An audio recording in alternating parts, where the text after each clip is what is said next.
Learn with Zara, an educational channel. Hello kids and parents. In this video we will learn positive and negative sentences in English. Let's get started. Positive. I am happy. Negative. I am not happy. Positive. She is tired. Negative. She is not tired. Positive. I can swim. Negative. I can't swim. Positive.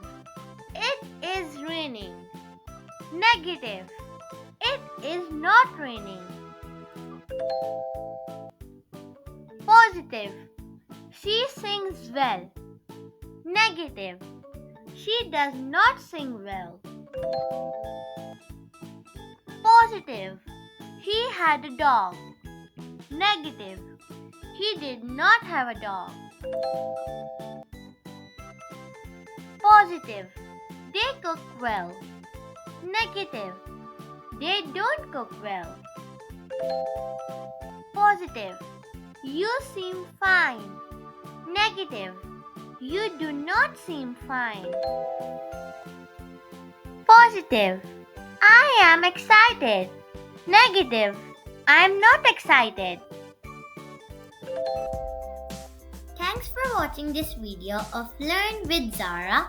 If you enjoyed, please like and subscribe for more. See you next time. Bye.